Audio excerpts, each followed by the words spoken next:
I came home that evening expecting nothing unusual. It was supposed to be the same routine: drop my keys on the counter, loosen my tie, and maybe collapse on the couch for a few minutes before figuring out dinner. But the moment I stepped inside, something felt off. She was standing in the kitchen, arms crossed, with an expression I couldn't quite place. It wasn't anger or sadness. It was something colder. "We need to talk," she said. That phrase never meant anything good. I sighed, bracing myself. "All right." She took a deep breath, as if preparing for a well-rehearsed speech. Then she dropped the bomb. "You need to earn my affection."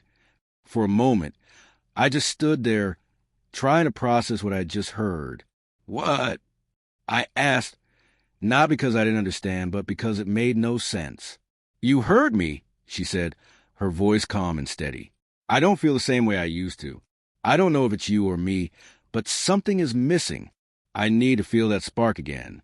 If you want my affection, you have to earn it." She said it as if it were the most reasonable thing in the world, like setting a new house rule, something as simple as deciding who would take out the trash. I stared at her, searching for any sign that this was a joke or some kind of test, but she didn't waver. "Earn it," I repeated, my voice sharper now. "Like how?" She shrugged. "That's up to you." "Up to me?" I repeated. "So let me get this straight. You expect me to figure out what you want, prove myself worthy, and somehow win you back? Like I'm a contestant on a game show. Try to earn your approval?" I opened my mouth to argue, but I stopped myself. I needed to think. If I reacted out of anger, she would twist it into something else. So I chose my words carefully. "Is this how you see me now?" I asked, "As someone who has to compete for your attention?" She exhaled, clearly irritated. "I don't know, okay? I just know I don't feel the way I used to, and I don't want to force it. I need something more." I didn't miss the way she said, "I need." It was never about us. It was about her. Her needs, her feelings, her satisfaction. I thought back to everything I had done for this relationship. The sacrifices, the compromises, the times I put my own wants aside to make things easier for her. And now, suddenly it wasn't enough. Now I had to prove myself. Something inside me shifted. Before this moment, I might have fallen into the trap. I might have bent over backward, trying to figure out how to win her back. But standing there, watching the detached expression on her face, I saw things clearly for the first time. This wasn't about a rough patch. It wasn't about us. This was a power move. She wanted me to chase her. She wanted me to believe she was some prize I had to fight for. I didn't say anything right away. I just nodded slowly, as if considering her words. But deep inside, I already knew my answer. I already knew this conversation wasn't about fixing anything. It was the moment I realized I was done playing by her rules. The first thing I noticed was how comfortable she seemed after dropping that ultimatum. She wasn't anxious about my reaction. She didn't seem worried that I might walk away. If anything, there was a quiet confidence in the way she carried herself, like she expected me to fall in line. That was my first clue. I decided not to respond the way she wanted. Instead of chasing, I observed.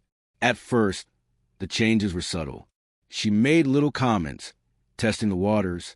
"You used to surprise me more," she said one morning over coffee. I nodded but didn't engage. That evening, she sat across from me on the couch, scrolling through her phone. After a few minutes, she sighed dramatically. "I just want to feel excited again, you know? Like in the beginning." Still, I gave nothing. That's when she started pushing harder. She began casually comparing me to other men, slipping it into conversations as if it was nothing. A co-worker of mine planned this amazing weekend getaway for his wife. So romantic. I recognized it for what it was. Bait. She wanted a reaction. Another time, she mentioned a friend whose boyfriend was always doing little things to make her feel special. I refused to bite. The more I stayed neutral, the more frustrated she became. I could see it in her eyes. She wanted me to prove something. She wanted me to feel like I had to work for her approval. But I wasn't playing that game. Then came the real test. One evening, she got dressed up for a girls' night out. Nothing unusual there. She had gone out with her friends before. But this time, she lingered in front of the mirror longer than usual, checking herself from different angles, making sure I noticed. When she walked past me to grab her purse, she hesitated. "I don't know what time I'll be back," she said casually. "I might stay out late." She was watching me, waiting for a reaction. She wanted me to ask who she was going with, where she was going, maybe even show a little jealousy. I took a sip of my drink. "Have fun." I saw the flicker of irritation in her expression before she turned away. It was becoming clearer by the day. This wasn't about us or fixing anything. She was testing how much control she still had over me, and the more I refused to play along, the more restless she became. So I stopped reacting completely. It wasn't easy at first. Every instinct told me to call her out, demand answers, tell her I saw through what she was doing. But I knew that was exactly what she wanted. Some kind of emotional outburst, something to confirm she was still in control. So I gave her nothing. I went about my days as if nothing had changed. I focused on work, hit the gym more often, and even started picking up old hobbies. Over the years, I had neglected myself. I had been present, but I wasn't engaged. I wasn't cold or hostile. I was just indifferent. And that's when things started to shift. At first, she seemed pleased with the silence. She thought I was giving her space to miss me, to appreciate what she had demanded. But as the days stretched on and I still wasn't chasing her, the confidence in her eyes started to waver. One night, while she scrolled through her phone on the couch, she suddenly spoke. "You don't ask me about my day anymore." I shrugged. "You don't seem interested in telling me." She frowned, as if she hadn't expected that response. The small test became more obvious. She would purposely talk about how much fun she had when she went out, emphasizing how free she felt. I'd nod and continue whatever I was doing, refusing to give her the reaction she wanted. Then she started dressing up more, even when she wasn't going anywhere special. She'd linger in the doorway when leaving, waiting for me to compliment her, to acknowledge her beauty, to give her that validation. But I didn't, and that's when the panic set in. One evening, she came home later than usual. I was in the kitchen, casually making myself a late dinner. She set her purse down a little too loudly, as if trying to get my attention. "Did you even notice how late it is?" she asked, her voice sharper than before. I glanced at the clock. "Yeah." She crossed her arms. "And that doesn't bother you?" I took a bite of my food. "Should it?" I saw the shift happen in real time. The irritation in her eyes, the way she clenched her jaw. This wasn't going the way she had planned. She had expected me to compete for her, to prove my worth like some desperate boyfriend trying to keep her interested. But the moment I stopped playing, the power dynamic changed completely. She wasn't the prize. She was just someone testing my limits. And I had finally decided they wouldn't be tested anymore. The moment she realized I wasn't playing along, everything changed. At first, she tried to ignore it, pretending my indifference didn't bother her. But I could see the cracks forming. The way she glanced at me when she thought I wasn't looking, the way she hesitated before leaving the house, as if expecting me to stop her. The way she suddenly seemed more aware of my absence, even when I was right there. Then she started trying to pull me back in. It started small, little gestures she hadn't done in a long time. One morning, she made me coffee, something she used to do before things got bad. She set the cup down in front of me with a casual, "Here, made it how you like it." I thanked her, took a sip, and went back to what I was doing. No big reaction. No acknowledgement that I saw what she was trying to do. Just a simple, polite response. That wasn't enough for her. A few days later, she suggested a movie night. "Like we used to," she added, watching me carefully. I agreed, but didn't make a big deal out of it. We sat together, watched the movie, but I didn't lean into her, didn't reach for her hand, didn't try to turn it into something more. She kept waiting for me to act like I used to take the bait. I never did anymore. That's when the frustration really started to show. One evening, while we were sitting in the living room, she suddenly blurted out, "Do you even care anymore?" I looked up from my phone. "About what?" "About us," she said, crossing her arms. "You've been different. I leaned back in my chair, considering her words. Different how? She scoffed. You know what I mean. You don't. She stopped herself, biting her lip. Then she sighed. You don't act like you used to. You don't even try anymore. I let that sit in the air for a second before responding. Maybe because I realized I shouldn't have to. Her eyes narrowed. What's that supposed to mean? I didn't answer right away. Instead, I studied her. The tension in her shoulders, the way she was gripping the edge of the couch. It means, I said finally, that I see things differently now. She opened her mouth, then closed it again. She wasn't used to this version of me. The one who wasn't scrambling to meet her expectations, who wasn't constantly trying to prove himself. And she didn't like it. I could tell she was torn. On one hand, she wanted to keep up the act, to maintain the upper hand. But on the other, she was starting to realize something terrifying. She was losing me. And for the first time, she was the one who felt uncertain. She knew it was slipping away. The control, the power, the dynamic she had built, where I was the one constantly proving myself. And for the first time, I saw fear in her eyes.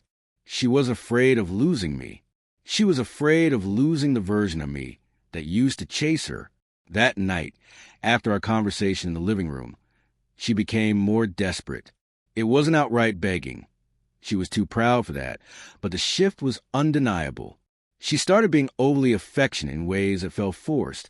Random hugs, casual touches, little smiles she hadn't given me in months. But none of it felt real. It wasn't love. It wasn't genuine effort. It was manipulation disguised as affection, and I saw through all of it. One evening, she came into the bedroom while I was getting ready for bed. She hesitated in the doorway before walking over and sitting beside me on the edge of the mattress. "Can we talk?" she asked, her voice softer than usual. I set my phone down and nodded. "Sure." She looked down at her hands. "I don't want things to be like this." "Like what?" I asked. She swallowed, then looked up at me. "I feel like you're pulling away." I nodded slowly. "Maybe I am." She flinched at my honesty. "Why?" I took a deep breath, choosing my words carefully. "Because I finally understand what's been happening," I said, "and I'm done playing along." She looked like she wanted to deny it, to argue, to twist the narrative, but I didn't give her the chance. "You put me in a position where I had to fight for something that should have been mutual," I continued. "You made me feel like I had to prove myself over and over just to get the bare minimum from you. And I let it happen because I thought that's what love was." She shook her head. "That's not what I meant to." "It doesn't matter what you meant," I interrupted. "What matters is what you did. And now you're only trying because you realize I won't keep chasing you." Her eyes welled up with frustration. "That's not fair." I let out a short laugh. "Fair," I repeated. "Fair was me showing up for this marriage every single day while you kept moving the finish line." She stayed silent. I leaned forward, resting my elbows on my knees. "Here's the truth," I said. "You wanted control. You wanted me to compete for you, to feel like I had to earn every bit of affection. And for a long time, I did." I exhaled slowly, meeting her gaze. "But I'm done." Her face paled. "So that's it?" she whispered. I nodded. For the first time in this entire ordeal, I felt completely at peace. "That's it." I expected more resistance, more bargaining, maybe even an attempt to flip the situation back in her favor. But after I told her I was done, she just sat there, staring at the floor, as if she were processing something she never thought would happen. Maybe she thought I'd cave at the last minute, that I'd second-guess myself and decide she was worth fighting for. But the truth was, I'd already fought enough, and the only person I needed to fight for now was myself. That night, I packed a bag. She stood in the doorway, watching, but didn't say anything. There was no anger, no pleading, just quiet disbelief, as if the realization had finally settled in. I wasn't the one chasing anymore. Before I left, I paused at the door and looked at her one last time. There was a time when I would have given anything to fix things, to hold on to what we had.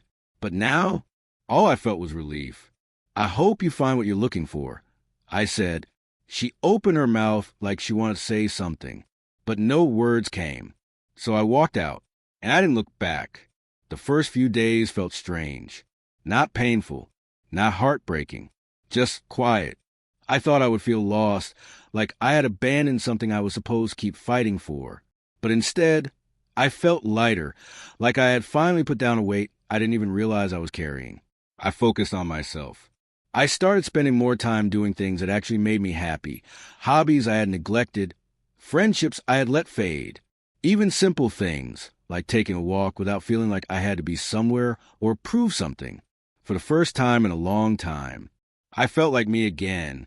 She reached out a few times, not directly asking me to come back, but with messages that were clearly fishing for. The chapter was closed, and I wasn't interested in rereading it. And that's the thing about walking away from something toxic. You don't miss the person. You miss the idea of what you thought it could have been. But once you accept that it was never really yours to begin with, you don't feel the need to hold on to it anymore. I wasn't bitter. I wasn't resentful. I was just free. And that was enough.